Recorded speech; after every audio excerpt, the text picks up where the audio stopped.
ಸಭಾಧ್ಯಕ್ಷರಿಗೆ ಧನ್ಯವಾದಗಳನ್ನು ಸಲ್ಲಿಸ್ತಾ ಈ ಪುಸ್ತಕದಲ್ಲಿ ನನ್ನ ದೊಡ್ಡಬಳ್ಳಾಪುರ ವಿಧಾನಸಭಾ ಕ್ಷೇತ್ರಕ್ಕೆ ಸಂಬಂಧಿಸಿದಂತೆ ಇಎಸ್ಐ ಆಸ್ಪತ್ರೆಯ ಉಲ್ಲೇಖವನ್ನು ಮಾಡಿರುವಂತಹ ರಾಜ್ಯ ಸರ್ಕಾರಕ್ಕೆ ಮಾನ್ಯ ಗೌರವಾನ್ವಿತ ಸಿಎಂ ಸಾಹೇಬರು ಸಿದ್ದರಾಮಯ್ಯ ಸಾಹೇಬರಿಗೆ ನಾನು ತಾಲೂಕಿನ ಜನತೆಯ ಪರವಾಗಿ ಧನ್ಯವಾದಗಳನ್ನು ಸಲ್ಲಿಸ್ತೀನಿ.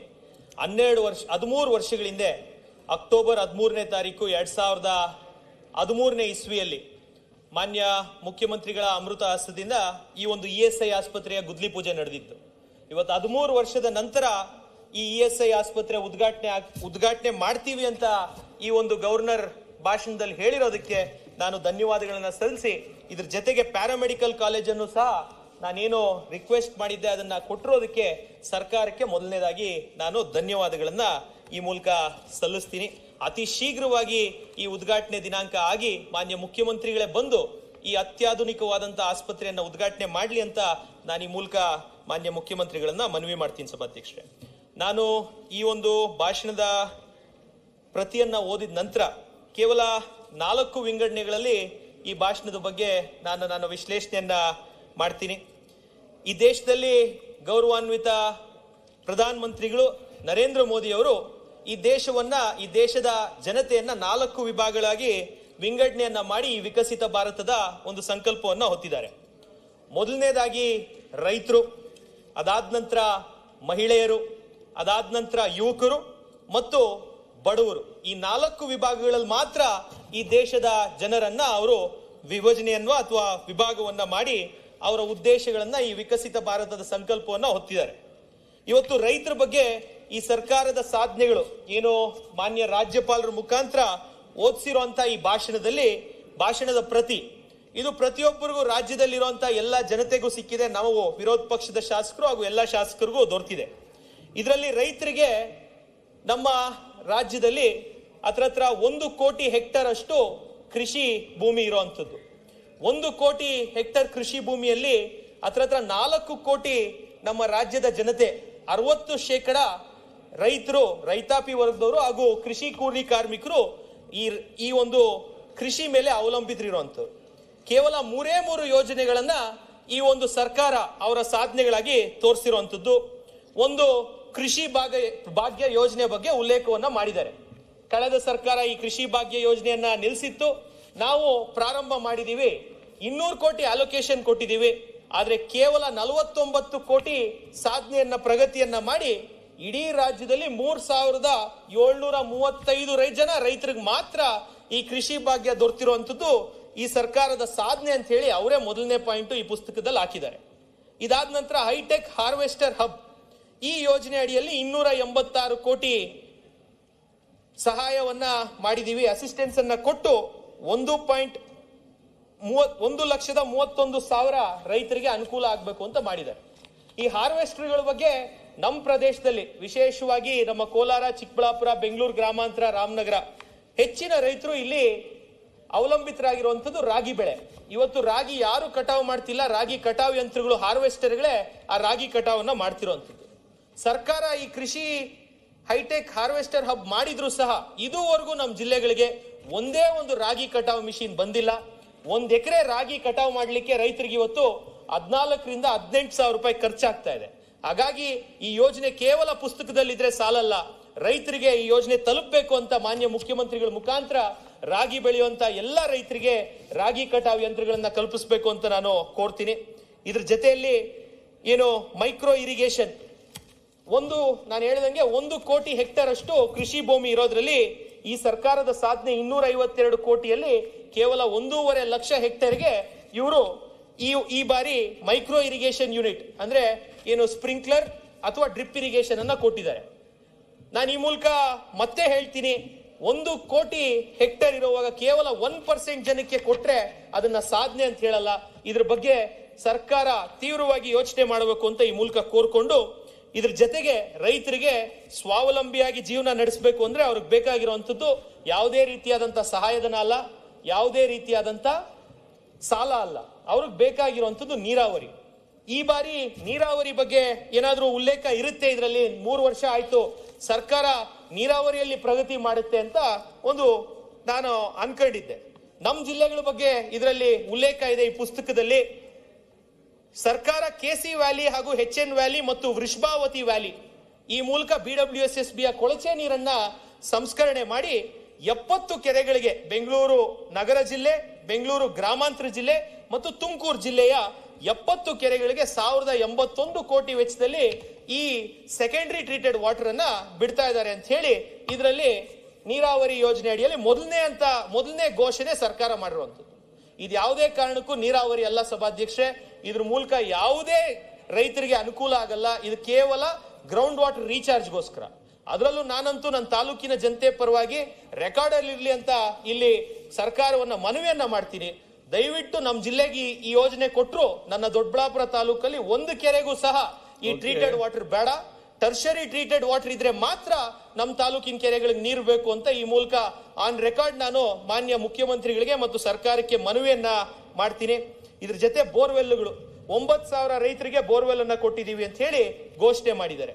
ಕೋಟ್ಯಾಂತರ ಜನ 4 ಕೋಟಿ ರೈತರಿರುವಾಗ ಸರ್ಕಾರ ಘೋಷಣೆನೇ ಬರೀ 9,000 ಬೋರ್ವೆಲ್ ಮಾಡಿದ್ರೆ ಇದ್ರ ಬಗ್ಗೆ ತೀವ್ರವಾಗಿ ಯೋಚನೆ ಮಾಡಬೇಕಾಗುತ್ತೆ. ಕೇವಲ 9,000 ರೈತರಿಗೆ ಬೋರ್ವೆಲ್ ಕೊಟ್ಟಿರೋದನ್ನ ನಮ್ಮ ಸಾಧನೆ ಅಂತ ಹೇಳಿ ಈ ಪುಸ್ತಕದಲ್ಲಿ ಹಾಕೊಳ್ಳುವಂಥದ್ದು ಸರ್ಕಾರ ಮಾಡಿದೆ. ಹಾಗಾಗಿ ರೈತರ ಪಾಲಿಗೆ ಈ ಸರ್ಕಾರ ಕೃಷಿ ಭಾಗ್ಯ ಬಿಟ್ರೆ ರೈತರ ಮಕ್ಕಳ ವಿದ್ಯಾಭ್ಯಾಸಕ್ಕೂ ಯಾವುದೇ ರೀತಿಯಾದಂತ ಯೋಜನೆ ಕಳೆದ 3 ವರ್ಷದಲ್ಲಿ ಕೊಟ್ಟಿಲ್ಲ.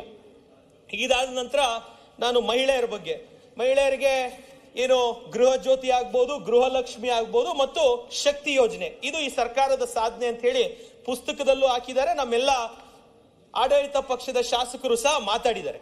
ಶಕ್ತಿ ಯೋಜನೆ ಲಾಂಚ್ ಮಾಡಿದಾಗ ಮಾನ್ಯ ರಾಮಲಿಂಗಾಸ್ ರೆಡ್ಡಿ ಸಾಹೇಬರು ಅವತ್ತು ಯೋಜನೆಯ ವೇದಿಕೆ ಮೇಲೆ ಹೇಳಿದ್ರು, ನಾವೊಂದು ಪಿಂಕ್ ಕಾರ್ಡ್ ಅನ್ನ ಇಶ್ಯೂ ಮಾಡ್ತೀವಿ, ಎಲ್ಲ ಮಹಿಳೆಯರು ಆ ಪಿಂಕ್ ಕಾರ್ಡ್ ನ ಬಳಸಿ ಅವರು ಬಸ್ಗಳಲ್ಲಿ ಪ್ರಯಾಣ ಮಾಡಬಹುದು ಅಂತ ಮುಖ್ಯಮಂತ್ರಿಗಳು ಇದ್ರು, ಮಾನ್ಯ ಸಚಿವರು ಇದ್ರು. 3 ವರ್ಷ ಕಳೀತು ಸಭಾಧ್ಯಕ್ಷೆ. ಇವತ್ತು ಮಹಿಳೆಯರು ಆಧಾರ್ ಕಾರ್ಡ್ ಅನ್ನ ತೋರಿಸ್ತಾರೆ, ಕಂಡಕ್ಟರ್ ಅವ್ರಿಗೆ ಇಷ್ಟ ಬಂದಿದ್ದಂತ ಟಿಕೆಟ್ ಅನ್ನ ಹರಿತಾರೆ, KSRTC BMTC ಅವ್ರ ಬಿಲ್ಗಳು ಮಾಡ್ಕೊಂತಾರೆ. ಬಿಟ್ರೆ ಮಹಿಳೆಯರಿಗೆ ನಿಜವಾಗ್ಲೂ ಸರ್ಕಾರಿ ದುಡ್ಡಿನ ಒಂದು ಅಕೌಂಟಬಿಲಿಟಿ, ಎಷ್ಟು ದುಡ್ಡು ಇದಕ್ಕೆ ಖರ್ಚಾಗ್ತಾ ಇದೆ, ಆ ಖರ್ಚಾಗ್ತಾ ಇರೋ ದುಡ್ಡು ನ್ಯಾಯಯುತವಾಗಿದೆಯಾ, ಒಂದು ಕಾರ್ಡ್ ಅನ್ನ 3 ವರ್ಷ ಆದ್ರೂ ಸಹ ಶಕ್ತಿ ಯೋಜನೆಗೆ ಸರ್ಕಾರ ಕೊಡೋದಕ್ಕೆ ಇವತ್ತು ವಿಫಲ ಆಗಿದೆ ಅಂತ ಹೇಳಿ ಸರ್ಕಾರವನ್ನ ನಾನು ಈ ಶಕ್ತಿ ಯೋಜನೆ ಗ್ಯಾರಂಟಿ ಅಡಿಯಲ್ಲಿ ನಾನು ತೀವ್ರವಾಗಿ ಅತಿ ತುರ್ತಾಗಿ IAS ಆಫೀಸರ್ಗಳು ಮತ್ತು ಎಲ್ಲ ಇಡೀ ಸಚಿವಾಲಯ ಇದೆ, ಸಾರಿಗೆ ಇಲಾಖೆಯಿಂದ ಯಾವುದೇ ಪ್ರಯಾಣಿಕರಿಗೆ ಆಧಾರ್ ಅನ್ನ ಬಿಟ್ಟು ಒಂದು ಪಿಂಕ್ ಕಾರ್ಡ್ ಅನ್ನ ಎಲ್ಲಾ ಮಹಿಳೆಯರಿಗೆ ಇಶ್ಯೂ ಮಾಡೋದಕ್ಕೆ ತುರ್ತಾಗಿ ಸರ್ಕಾರ ಕ್ರಮ ವಹಿಸಬೇಕು ಅಂತ ಹೇಳಿ ಈ ಮೂಲಕ ನಾನು ಮಾನ್ಯ ಸಚಿವರನ್ನ ಮತ್ತು ಮುಖ್ಯಮಂತ್ರಿಗಳನ್ನ ಈ ಮೂಲಕ ನಾನು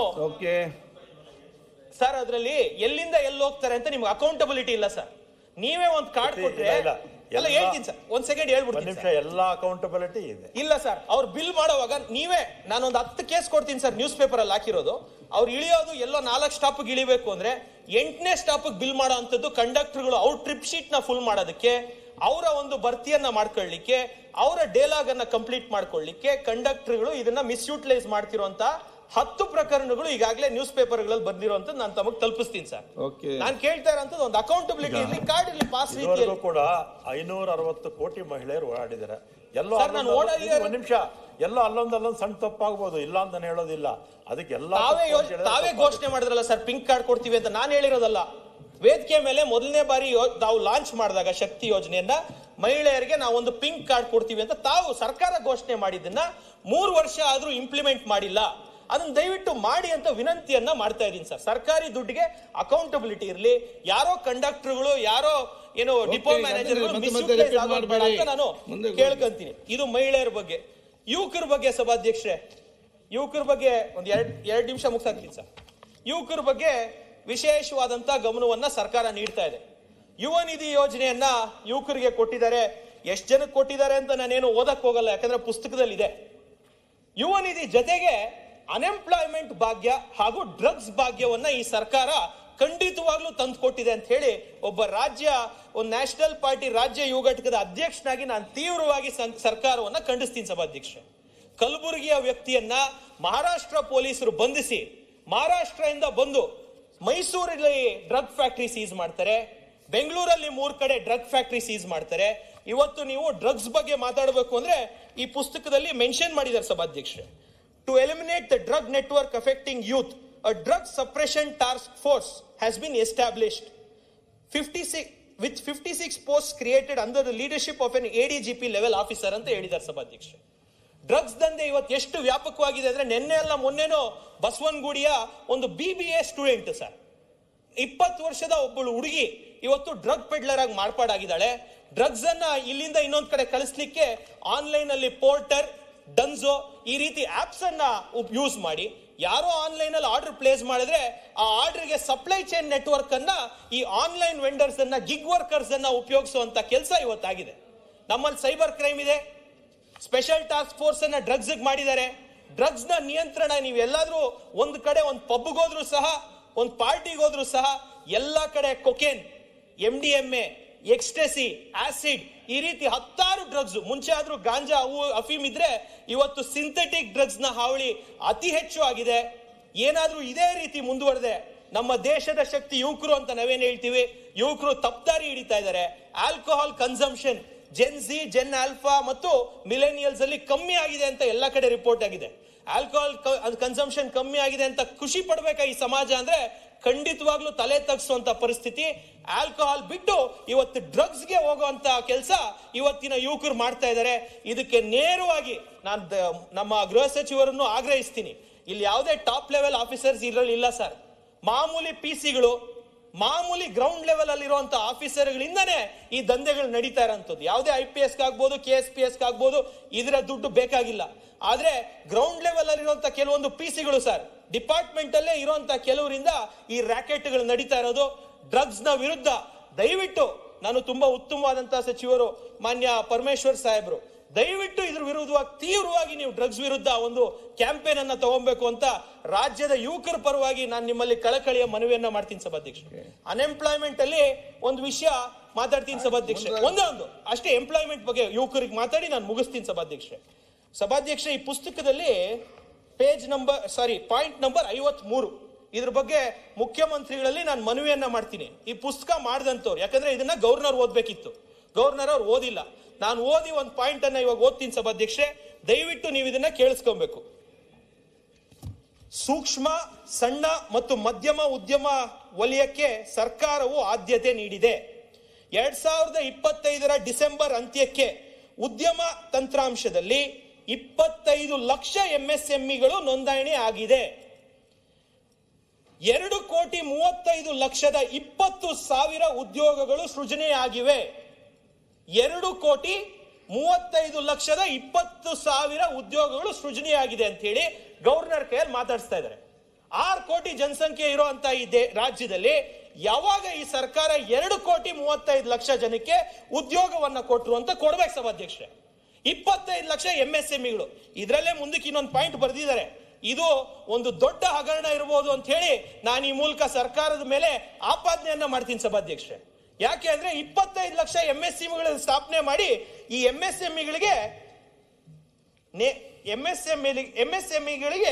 ಏನ್ ಬರ್ತಿದ್ದಾರೆ ಇಲ್ಲಿ ಅಂದ್ರೆ power subsidy, interest subsidy, thrift fund schemes and scholarship are being provided to these MSMEs. 25 lakh MSMEಗಳು ಸ್ಥಾಪನೆ ಆದ್ರೆ ಒಂದು MSMEಗೆ 100 ಅಂತ ಹೇಳಿ 2,35,00,000 ಉದ್ಯೋಗಗಳು ಅಂತ ಬರೆದ್ರೆ, ಇಂಥದನ್ನ ಗವರ್ನರ್ ಕೈಯಲ್ಲಿ ಓದಿಸಿದ್ರೆ ಯಾರು ಇದಕ್ಕೆ ರೆಸ್ಪಾನ್ಸಿಬಿಲಿಟಿ ಸಭಾಧ್ಯಕ್ಷೆ? ಸರ್ಕಾರ ಏನ್ ಬೇಕಾದ್ರೂ ಹೇಳ್ಬೋದು. 6 ಕೋಟಿ ಜನಸಂಖ್ಯೆಯಲ್ಲಿ 2,35,00,000 ಜನಕ್ಕೆ ಕೆಲಸ ಸಿಕ್ಕಿದೆ ಅಂತ ಹೆಂಗ್ ಹೇಳ್ತಾರೆ ಸಭಾಧ್ಯಕ್ಷರೇ? ಒಂದು ಗವರ್ನರ್ ಪುಸ್ತಕದಲ್ಲಿ 2,35,00,000 ಇದು ಫಾಲ್ಸ್ ಕ್ಲೇಮ್ ಇದೆ. ಇದು ಕಾಂಗ್ರೆಸ್ ಸರ್ಕಾರದ ತಪ್ಪು. ಈ ಎಂಟೈರ್ ರಾಜ್ಯದ ಜನತೆಗೆ ತಪ್ಪು ಮಾಹಿತಿಯನ್ನ ಈ ರೀತಿ ಗವರ್ನರ್ ಮುಖಾಂತರ ಕೊಡೋದನ್ನ ತೀವ್ರವಾಗಿ ಖಂಡಿಸ್ತೀನಿ ಸಭಾಧ್ಯಕ್ಷೆ. ಸರಿ, ಈಗ ನೆಕ್ಸ್ಟ್ ಇನ್ನೊಂದಿದೆ ಸಭಾಧ್ಯಕ್ಷ, ಇನ್ನೊಂದೇ ಮುಗಿಸ್ 3 ಸಲ ಒಂದೊಂದು ಅಂತ ಹೇಳಿ ಕಂಕ್ಲೂಡ್ ಮಾಡಿ ಲಾಸ್ಟ್ ಸೆಂಟೆನ್ಸ್. ಟೈಮ್ ಆಯ್ತು. ಬುಕ್ ಅಲ್ಲಿ ಇರೋದು ಬಿಟ್ಟು ನಾನು ಏನು ವೈಯಕ್ತಿಕವಾಗಿ ಮಾತಾಡ ಎಲ್ಲ ಬುಕ್ ಅಲ್ಲಿ ಇದ್ದದ್ದು ಓದುದು. ಸಭಾಧ್ಯಕ್ಷ ಟೈಮ್ ಅದು ಗೊತ್ತಿಲ್ಲಲ್ಲ ಇಲ್ಲಿ. ಇದ್ರ ಜೊತೆಗೆ ಸಭಾಧ್ಯಕ್ಷರೇ, ಮುಖ್ಯವಾಗಿ ನಮ್ಮ ದೇಶದ ಪ್ರಧಾನ ಮಂತ್ರಿಗಳು 4ನೇ ವಿಭಾಗ, ರೈತರ ಬಗ್ಗೆ ಮಾತಾಡಿದೀನಿ, ಮಹಿಳೆಯರ ಬಗ್ಗೆ ಮಾತಾಡಿದೀನಿ, ಯುವಕರ ಬಗ್ಗೆ ಮಾತಾಡಿದೀನಿ, ಬಡವರ ಬಗ್ಗೆ ಮಾತಾಡಬೇಕು ಅಂದ್ರೆ ನನಗಂತೂ 3 ವರ್ಷದ ಮುಂಚೆ ಆಯ್ಕೆಯಾಗಿ ಮೇ 13ನೇ ತಾರೀಕು 2023 ಶಾಸಕನಾಗ ಆಯ್ಕೆ ಆದೆ. ಸರ್ಕಾರ ಬಹುಶಃ 20ನೇ ತಾರೀಕು 21ನೇ ತಾರೀಕು ರಚನೆ ಆಯ್ತು. ಮುಖ್ಯಮಂತ್ರಿಗಳು ಪ್ರಮಾಣ ವಚನ ತಗೊಂಡ್ರು. ನನಗೆ ಅವತ್ತು ನಿಜವಾಗ್ಲೂ ನನಗೂ ಸಂತೋಷ ಆಯ್ತು. ಮಾನ್ಯ ಸಿದ್ದರಾಮಯ್ಯ ಸಾಹೇಬರು ಮುಖ್ಯಮಂತ್ರಿಗಳಾಗಿದ್ದಾರೆ. ಹಿಂದುಳಿದ ನಾಯಕರು, ನಾನು ಒಬ್ಬ ಹಿಂದುಳಿದ ಸಮಾಜಕ್ಕೆ ಸೇರೋ ಅಂತವ್ರು, ಖಂಡಿತವಾಗ್ಲೂ ಅವರು ಬಡವರ ಪರವಾದಂತ ನಾಯಕರು. ಬಡವರ ಜೀವನವನ್ನ ಈ 2013ರಿಂದ 18ರಲ್ಲಿ ಒಳ್ಳೆಯ ಭಾಗ್ಯಗಳ ಮೂಲಕ ಬಡವರ ಜೀವನವನ್ನ ಬದಲಾಯಿಸಿರುವಂತ ಮುಖ್ಯಮಂತ್ರಿಗಳು. ಖಂಡಿತವಾಗ್ಲೂ ಅವರ ಒಂದು ಲೀಡರ್ಶಿಪ್ ಅಲ್ಲಿ ನಾನು ಒಬ್ಬ ಶಾಸಕನಾಗಿ ಒಳ್ಳೆ ಹೆಸರು ತಗಂತೀನಿ, ನನ್ನ ಕ್ಷೇತ್ರದ ಬಡವರಿಗೆ ಒಳ್ಳೆ ಸಹಾಯ ಆಗುತ್ತೆ ಅಂತ ನಾನು ತುಂಬಾ ಆಶಾಭಾವನೆ ಇಟ್ಕೊಂಡು ಈ ಸದನಕ್ಕೆ ಬಂದೆ ಸಭಾಧ್ಯಕ್ಷೆ. 3 ವರ್ಷದಲ್ಲಿ 3 ಬಜೆಟ್ ಮುಗೀತು ಸಭಾಧ್ಯಕ್ಷೆ, 3 ಸತಿ ಗವರ್ನರ್ ಸ್ಪೀಚ್ ಮುಗೀತು. ಬಡವರ ಪರವಾಗಿ ಗ್ಯಾರಂಟಿ 5 ಯೋಜನೆಗಳು ಬಿಟ್ರೆ ಯಾವುದೇ ಒಂದು ಹೊಸ ಯೋಜನೆಯನ್ನ ಈ ಸರ್ಕಾರ ಕೊಟ್ಟಿಲ್ಲ ಸಭಾಧ್ಯಕ್ಷೆ. 4,19,000 ಮನೆ ಅಂತ ಹೇಳಿ ಇಲ್ಲಿ ಹೇಳ್ತಾರೆ ಸಭಾಧ್ಯಕ್ಷೆ. ಬಡವರಿಗೆ ಬೇಕಾಗಿರೋದು ಏನು ಸಭಾಧ್ಯಕ್ಷೆ? ಅನ್ನಭಾಗ್ಯ ಮೂಲಕ ಅನ್ನ ಕೊಡ್ತಾ ಇದ್ದಾರೆ, ನಾನು ಅದಕ್ಕೆ ಧನ್ಯವಾದಗಳನ್ನ ಸಲ್ಲಿಸ್ತೀನಿ. ಅನ್ನದ ಜೊತೆಗೆ ನೀರು, ಕುಡಿಯೋ ನೀರು, ನಮ್ಮ 3 ಜಿಲ್ಲೆಗಳು ಇವತ್ತವರೆಗೂ ನಾವು ಬೋರ್ವೆಲ್ ನೀರೇ ಕುಡಿತಾ ಇದೀವಿ ಸಭಾಧ್ಯಕ್ಷೆ. ಪುಣ್ಯ ಕಟ್ಕೊಂತಾರೆ. 18,000 ಕೋಟಿ ಎತ್ತಿನೊಳಗೆ ಆಲ್ರೆಡಿ ಯೂಸ್ ಆಗಿದೆ. ಒಂದೇ ಒಂದು ಡ್ರಾಪ್ ನೀರು ನಮಗ್ ಬಂದಿಲ್ಲ. ಮಾನ್ಯ ಉಪಮುಖ್ಯಮಂತ್ರಿಗಳು ಮತ್ತು ಚೀಫ್ ನಮ್ಮ ವಿಜೆಎನ್ಎಲ್ MD ಸಂಚಿತ್ತಯ್ಯನವರು ಯಾವುದೇ ಕಾರಣಕ್ಕೂ 2025ರ ಅಂತ್ಯಕ್ಕೆ ದೊಡ್ಡಬಳ್ಳಾಪುರಕ್ಕೆ ನೀರನ್ನ ಕೊಡ್ತೀವಿ ಅಂತ ಹೇಳಿದ್ರು. ಇದುವರೆಗೂ ಒಂದು ಡ್ರಾಪ್ ನೀರು ಎತ್ತಿನೊಳೆಯಲ್ಲಿ ಬಡವರು ಕುಡಿಯೋ ನೀರು ಕೊಡಕ್ಕಾಗ್ಲಿಲ್ಲ ಸಭಾಧ್ಯಕ್ಷೆ. ಅನ್ನವನ್ನ ಕೊಟ್ಟಿರುವಂತ ಸಿದ್ದರಾಮಯ್ಯನವರಿಗೆ ಧನ್ಯವಾದಗಳು ಸಲ್ಲಿಸ್ತೀನಿ. ದಯವಿಟ್ಟು ನಿಮ್ಮ ಮುಂದಿನ ಬಜೆಟ್ ಅಲ್ಲಿ ನಾನು ನಿಮ್ಮ ಕಾಲಿಗೆ ಮುಗಿದು ಕೇಳ್ಕೊಂತೀನಿ ಸರ್, ನಮ್ಮ 3 ಜಿಲ್ಲೆಗಳು ಕುಡಿಯೋ ನೀರು ಕೊಟ್ಬಿಡಿ ಸರ್. ಪಾವಗಡ, ತುಮಕೂರು ಅಲ್ಲೆಲ್ಲ ಏನಾದ್ರೂ ಹಾಕೊಳ್ಳಿ, ಹಾಸನ ಅವ್ರಿಗೆಲ್ಲ ನೀರಾವರಿ ಇದೆ ಸರ್. ಇವತ್ತವರೆಗೂ ಇರೋಣ ಮಾತಾಡಿ ಅಣ್ಣ, ಮುನಿರಾಜ್ ದಯವಿಟ್ಟು ನಮ್ಮ 3 ಜಿಲ್ಲೆಗಳಿಗೆ ಕೋಲಾರ, ಚಿಕ್ಕಬಳ್ಳಾಪುರ ಮತ್ತು ಬೆಂಗಳೂರು ಗ್ರಾಮಾಂತರ ಜನತೆಗೆ ಕುಡಿಯೋ ನೀರು, ಸಿಹಿ ಕುಡಿಯೋ ನೀರು, ನಮಗ್ ನೀರಾವರಿಗೆ ರೈತರಿಗೆ ನೀರು ಬೇಡ, ಕುಡಿಯೋ ನೀರಾದ್ರೂ ಕೊಡಬೇಕು ಅಂತ ಮಾನ್ಯ ಮುಖ್ಯಮಂತ್ರಿಗಳಲ್ಲಿ ನಾನು ಕಳಕಳಿಯ ಮನವಿಯನ್ನ ಈ ಮೂಲಕ ಮಾಡ್ತೀನಿ ಸಭಾಧ್ಯಕ್ಷ. ಇದ್ರ ಜೊತೆಗೆ ದಯವಿಟ್ಟು ಮನೆಗಳನ್ನ ಕೊಡುವಂತ ಕೆಲಸ, ಕೇವಲ 4 ಲಕ್ಷ ಮನೆಗಳು ಕೊಟ್ರೆ ನನ್ನ ತಾಲೂಕಿಗೆ 5,500 ಮನೆಗಳು ಕೊಡ್ತೀನಿ ಅಂತ 500 ಮನೆಗಳು ಕೊಡ್ತೀನಿ ಅಂತ ಸಾಧನಾ ಸಮಾವೇಶದಲ್ಲಿ ಮುಖ್ಯಮಂತ್ರಿ ಸಮೀರ್ ಸಾಹೇಬ್ ಹೇಳಿದ್ರು. ಇದುವರೆಗೂ ಒಂದು ಮನೆನೂ ಬಂದಿಲ್ಲ ಸರ್. ದಯವಿಟ್ಟು ಮನೆಗಳನ್ನ